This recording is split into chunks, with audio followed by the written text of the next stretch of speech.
मैं आज आपको खंडमेरू नष्टोद्दिष्ट की जानकारी देना चाह रहा हूँ। स्वर प्रस्तार क्या होता है, खंडमेरू की ज़रूरत क्यों पड़ी, नष्टोद्दिष्ट क्या है, इसके बारे में आपको एक जानकारी देना चाह रहा हूँ। में 3 स्वरों का स्वर प्रस्तार करते हैं, जैसे ये सा रे ग।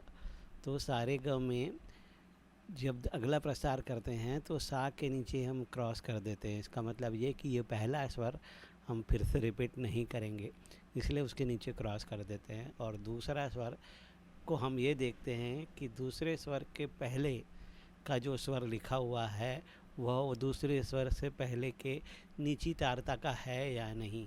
जैसे रे के पहले सा लिखा हुआ है, जो रे से नीची तारता का है सा, इसलिए अब हम रे के नीचे सा स्वर लिख देते हैं।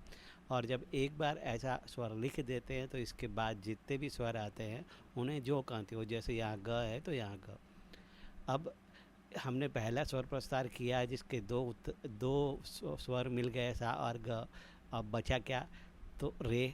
तो इसलिए ये होगा रे सा ग। इस प्रकार सारे ग का दूसरा प्रस्तार रे सा ग होगा। अब रे सा ग का अगला प्रस्तार कैसे होगा, वही तरीका है। रे के नीचे हम पहले क्रॉस कर देंगे, पहले स्वर के नीचे हम क्रॉस कर देंगे, क्योंकि हम जो कहते हैं वो नहीं उतारेंगे।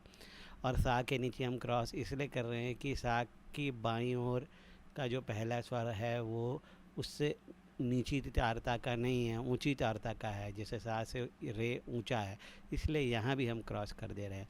यदि यहाँ कोई नीची तारता का स्वर होता तो फिर हम यहाँ लिखते। अब इसके बाद आती है ग की।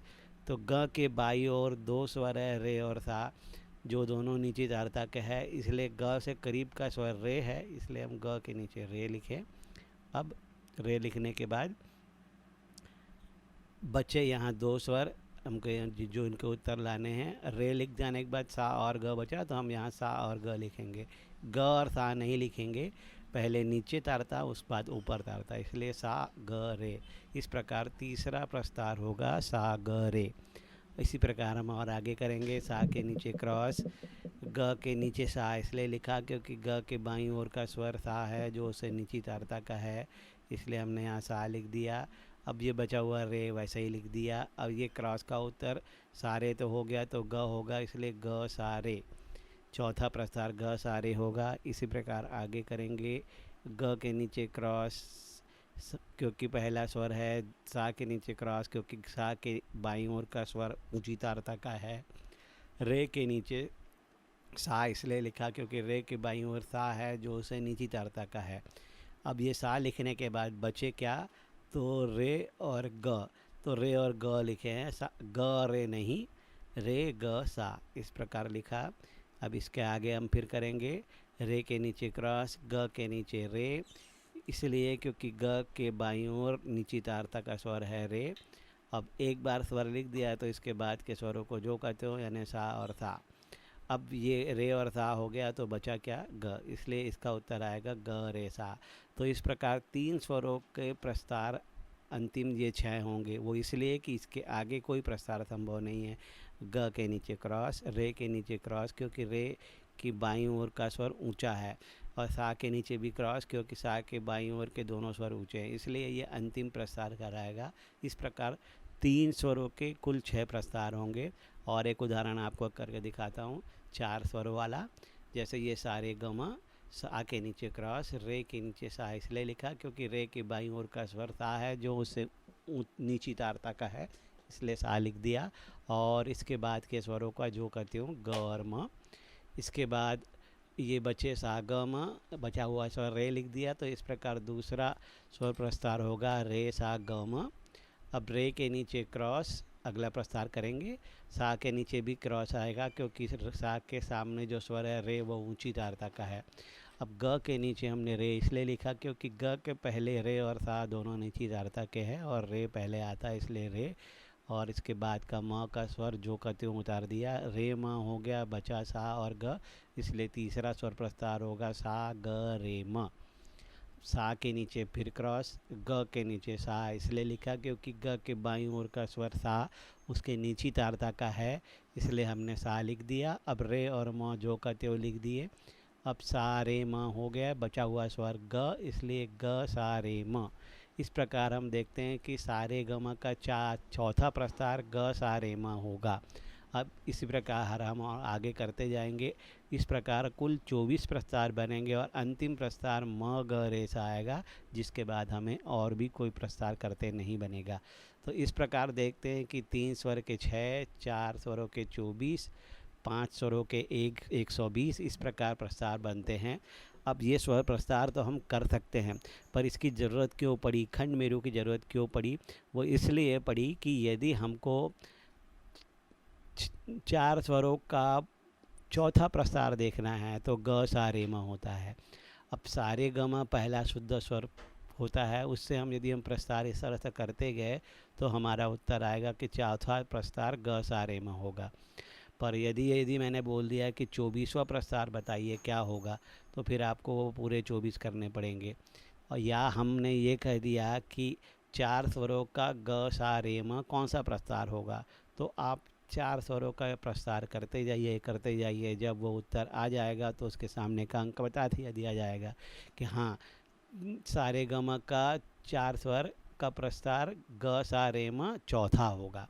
तो इस प्रकार उद्दिष्ट और नष्ट ये जो है ये इसी की विधि को करने के लिए है। जब हमको स्वर का तान संख्या ज्ञात करना होता है, जब जैसे सारे ग म का ग सा रे म ये कौन सा प्रस्तार होगा ये ज्ञात करना होता है, तो हम उसको ज्ञात करते हैं और तान प्रस्तार निकलता है चौथा, तो उसको बोलते हैं उद्दिष्ट ज्ञात करना। और ठीक इसका उल्टा, यदि मैं ये कहूँ कि 4 स्वरों का चौथा प्रस्तार क्या होगा, तो जब चौथा प्रस्तार हम ज्ञात करेंगे, 4 करते जाएंगे और जो उत्तर आएगा ग सा रे म, ये 4 स्वरों का चौथा प्रस्तार होगा।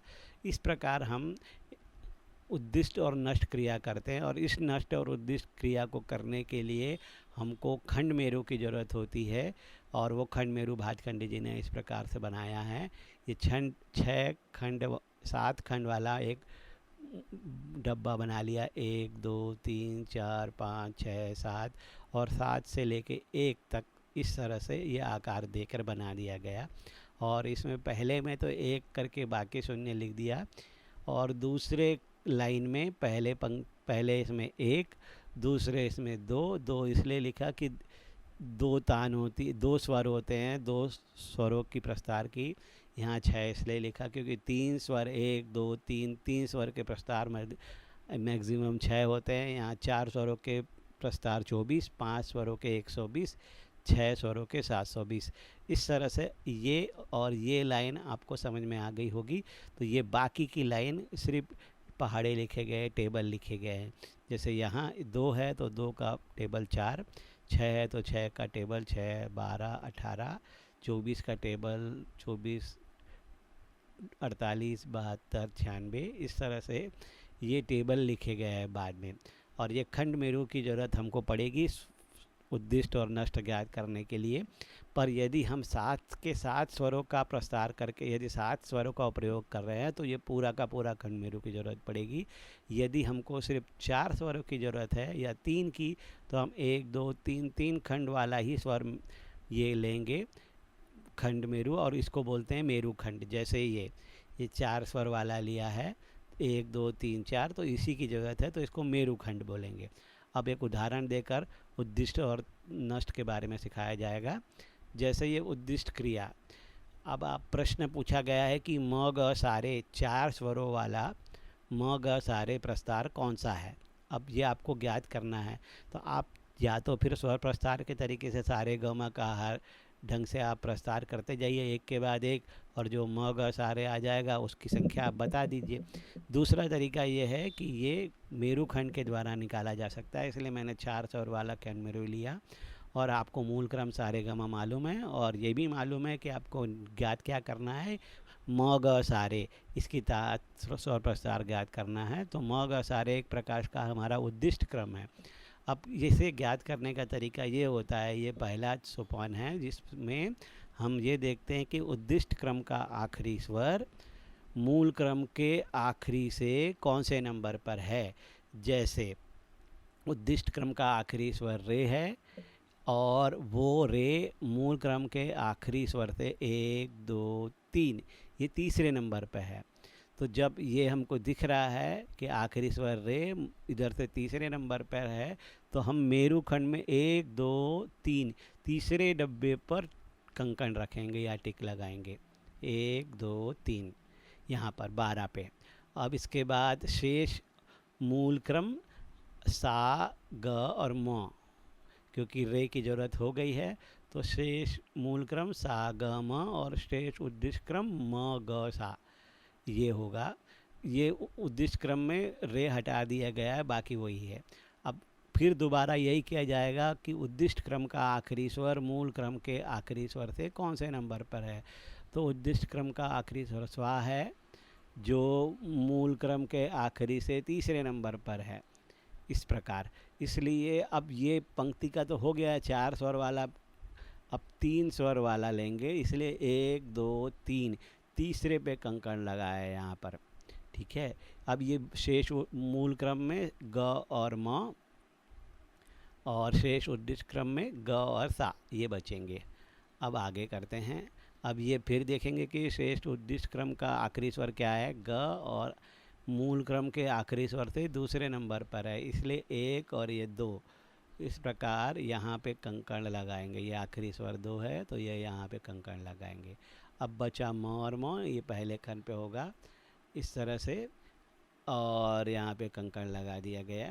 अब करना ये है कि इन सब का योग करना है, क्योंकि सब क्रिया ख़त्म हो गई चारों, और इनके जो अंक थे 1 1 4 और 12, 1 1 4 12, इन सब का योग किया 18।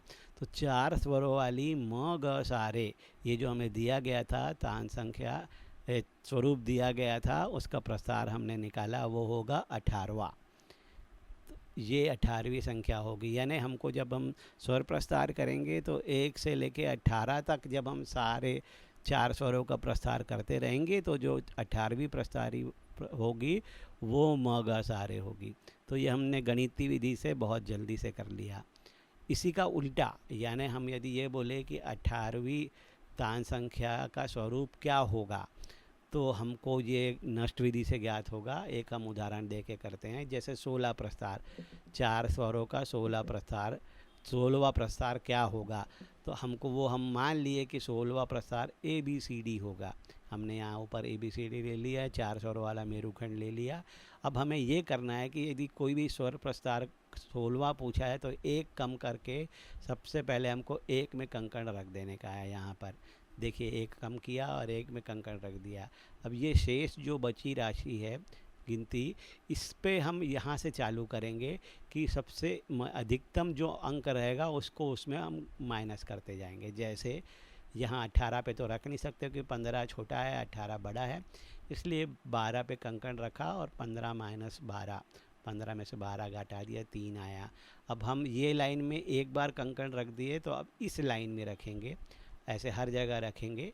अब इस लाइन में यदि 3 है तो यहाँ तो 4 है, इसलिए हम 2 पे रखेंगे कंकड़, ठीक है। और 2 पे रख के 3 में 2 घटा देंगे तो 1 बचेगा। अब यहाँ पर 0 पे और 1 पे है तो 1 बचा है, इसलिए हम यहाँ पे करेंगे 1 पे। ये इस तरह से हमने देखा कि हर लाइन पर एक एक कंकड़ हमने रख दिया। अब जब रख दिया तो इनका योग हमारा 16 है। देख लीजिए, 12 2 14 और 15 और 1 16 इस प्रकार है। अब हम इसका प्रस्तार ज्ञात करेंगे कि 16वां प्रस्तार क्या आएगा, और वो ज्ञात करने के लिए हमने नष्ट क्रम ले लिया, पहले ABCD और हमने जो माना था, और मूल क्रम सा रे ग म। अब देखिए हम कैसे ज्ञात करेंगे कि ये जो तीसरे नंबर पे टिक है 1 2 3, ये तीसरे नंबर पे टिक था, तो नष्ट क्रम का अंतिम स्वर डी, ये मूल क्रम के अंतिम स्वर से कौन से नंबर पे, तीसरे, तो 1 2 3, इसलिए 1 2 3, इसलिए ये डी का उत्तर रे होगा। यानी हम धीरे धीरे इनका उत्तर निकाल रहे हैं। डी का निकल गया और ABC का भी अब निकलेगा। तो इस प्रकार डी का उत्तर रे आ गया है। और अब शेष मूल क्रम सा ग म और शेष नष्ट क्रम ABC ये होगा। अब यहाँ फिर देखेंगे कि ये 3 स्वर मेरुखंड में 1 2 3 यहाँ पे कंकण रखा हुआ था 1 और 2, तो सी स्वर का उत्तर अंतिम से। फिर यही करेंगे कि मूल क्रम के अंतिम से देखना है, शुरू से नहीं। तो ये अंतिम से 1 और 1 2, 2 पर क्या है, ग लिखा हुआ है तो सी का उत्तर होगा ग। अब और आगे जाएंगे, शेष मूल क्रम साम और ए बी। अब बी फिर दो पे उतरा हुआ है, एक और एक दो, तो बी का उत्तर एक और एक दो, बी का उत्तर होगा सा। और आखिरी में बचेगा ए का उत्तर होगा म। तो अब जब हमको सब मिल गया है ए बी सी डी, तो हमने ए का उत्तर म पहले लिख दिया, बी का हमको सबसे आखिरी में का मिला है, पर ए बी सी डी म सा ग रे। इस प्रकार आप देखेंगे कि ये 16वां प्रस्तार म सा ग रे होगा। तो इस प्रकार से आप परीक्षा में तैयारी करके आप दोनों का उदाहरण दे करके समझा सकते हैं, या परीक्षा में इस तरह का कोई क्वेश्चन आया 4 स्वरों का या 7 स्वरों का, तो 7 स्वरों में पूरा खंड मेरु लेकर इसी प्रकार से करेंगे। और उसका उल्टा भी आप करेंगे, उद्दिष्ट दिया है तो नष्ट, नष्ट दिया है तो उद्दिष्ट। आपको लगता है ये सब समझ में आया होगा। धन्यवाद।